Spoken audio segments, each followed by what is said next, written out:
Hey, what's up everybody? This is Muse24 and I've got the Gundam 2.0 doing his Revolver Ocelot impression, or at least trying to. But this is the start of part 2 of my review of this kit, and I'm going to start off by getting into the core fighter, so let's jump right into it, shall we? With the core fighter, you do get this little stand included for it, which is a nice addition, I think. You get the same light blue for the cockpit area, and then the red, and I like the way that the white stands out against that. I think it's a really nice touch. I do notice with mine that this hinge for this wing tends to be a little bit loose, and I don't know if maybe I just shaved off too much when I was pulling out of the box, but this one seems to be fine. So in the front here you have the cockpit, and if you pull it forward and then back like that, you can actually have it open and see Amuro Ray piloting it.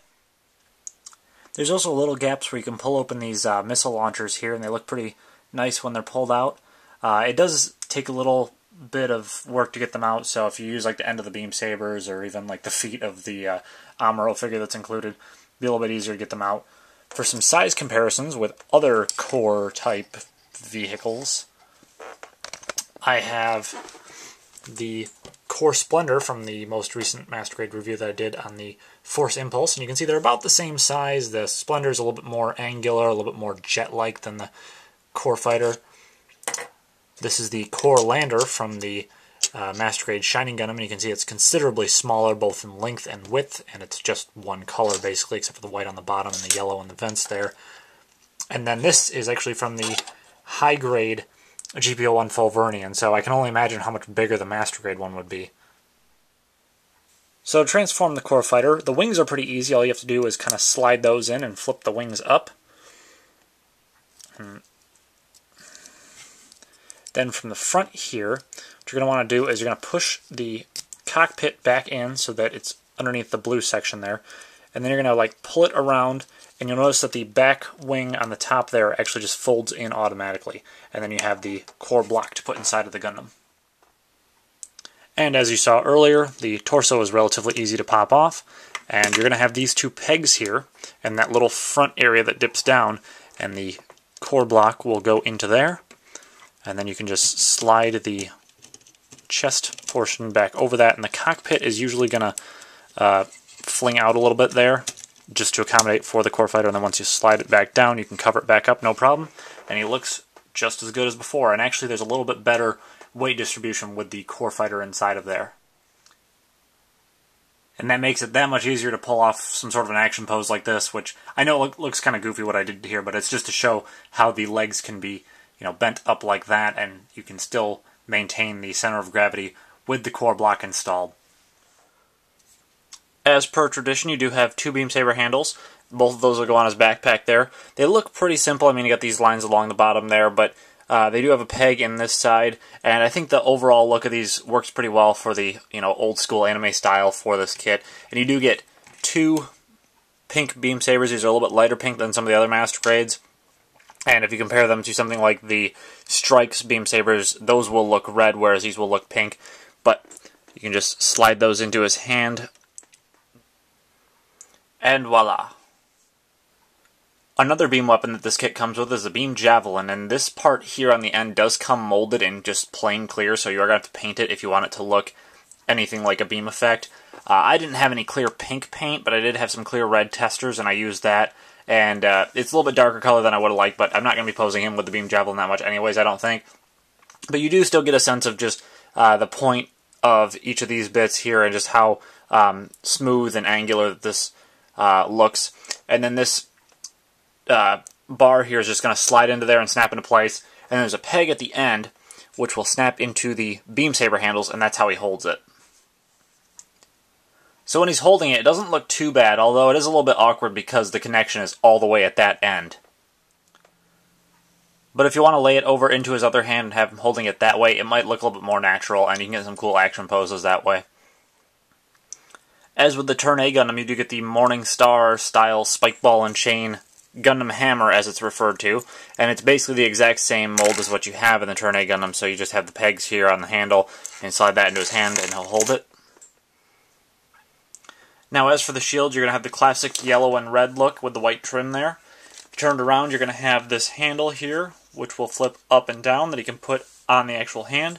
You'll have this part which will rotate back and forth, and you can get to go all the way down, and then you can bend this bit with the peg up like so, very similar to what you have on like the Master Grade Strike Gundam. This whole bit here can actually slide down the shield on this like sort of rail system that's built into it, and you can get to slide back up depending on how far up and down the arm you want it to go. And then this bit here, if you slide that up, it will actually cover the shield closed, and then you can slide it back down if you want it open again. Now this is one of those cases where you're going to have to flip the arm around kind of backwards to attach the shield in any sort of a defensive pose. But considering how wide the shield is, you're not really going to notice it that much if you're just displaying them on your shelf. As far as the beam rifle is concerned, you do get pretty standard gray with the exception of the yellow on the sight here, and that will slide back and forth like that. The handle will similarly flip back and forth, and you do get kind of a nice graduated look to it with this back part being thicker and the front part being a little bit thinner with the ridges on it. You do get a peg on either side of the main handle, and then the finger can go in there for the trigger. And then you do get some nice detail here on this back part. I kind of wish it was in a little bit different color so it stood out some more, but it does look nice anyways. And then the front, you get the triple split on the barrel there. You can also attach the Super Napalm, which is basically just 4 missiles inside of there, and you've got some nice detail on the back there. But basically what you're going to do is you're going to take the barrel of the rifle off, and then you're going to slide the barrel into here, and you are going to have to make sure that you line up these little ridges inside of here right before you put that on.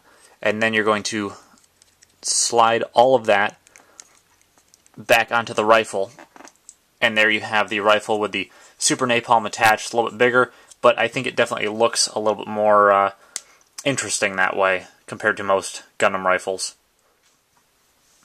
And even with the Super Napalm attached and that extra weight in the front, he does hold on to the rifle pretty well, and that's a testament not just to the peg in the hand, but I think the 3 fingers and the single trigger finger, instead of having 4 fully posable fingers. I mean, you still get the posability with the knuckles there, but you also get the stability because there's 3 of them attached to each other. Aside from the rifle, you also get the bazooka, which is pretty standard for a Gundam. It's just got the white and the gray, but I think it looks pretty nice. You get the handle that will move a little bit to get it over his shoulder better. You've got a peg on either side, and you've got some nice detail along the ammo clip on the back there, and you can see inside of there all the rounds ready to launch. You also get a peg that will mount this on his back, which will slide into that socket quite nicely, and he does hold that very well, even though it is a little bit wide. Or if instead you want to pose with the bazooka and want to put the beam rifle on his back, there's a peg here that will flip out, and that again goes on the back of the Gundam, like so. Now I'm going to start off my wrap-up here by covering the negatives, and there are surprisingly few with this kit. Really the only ones being that the skirt armor doesn't always want to line up, and you'll have to fiddle with that a little bit and adjust it. And the other one being that this should have been molded in clear pink instead of just standard clear. I mean, if you're going to include such a iconic weapon from the kit Bandai, you might as well mold it in the color it's supposed to be in, especially if you're going to include pink beam sabers anyways. But aside from that, I think the way that all the weapons look is great on this kit. You've got some nice detail, but it still retains that cartoony look, and that's kind of, I think, a statement about the kit as a whole. It's got that cartoony look, but it's so well done in terms of its build, and it's one thing that I really enjoyed with this was the build of some of the stranger parts that I usually don't enjoy on the kits, or at least just kind of seem boring. The legs usually are pretty tedious to build on kits, and with this one I found they were actually quite enjoyable just to see how they're put together. There's not 1,000 different pieces that go into it, but there's enough that as you're building it, you're like, oh, okay, that's how that's going to work, or this is how that's going to work. But it also goes fast enough that you don't feel like you're spending an hour or two doing just the legs.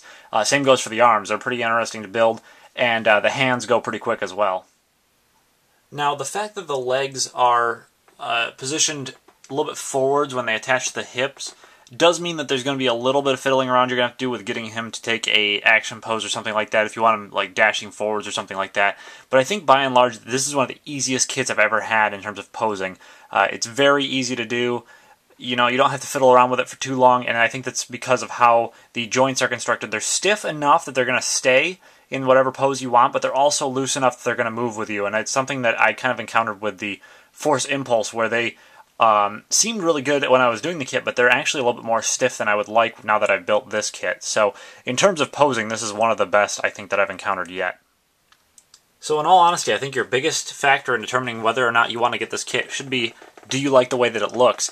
And just with the amount of posability you're getting and the fact that you get the pretty standard weapons plus a few extras for a 4,200 yen price tag is a great deal. But again, if you like the way that this looks as compared to the anime, and I certainly do, with the more smooth body build and the minimal panel lining and these brighter colors, then I'd recommend this kit. Otherwise, if you're looking for something a little bit more mechanical or sci-fi and militaristic, you might want to look at the 1 Year War version, but I think if you pick this kit up, you are not going to be disappointed. And that pretty much wraps up this review. So with that, I will see you guys next time.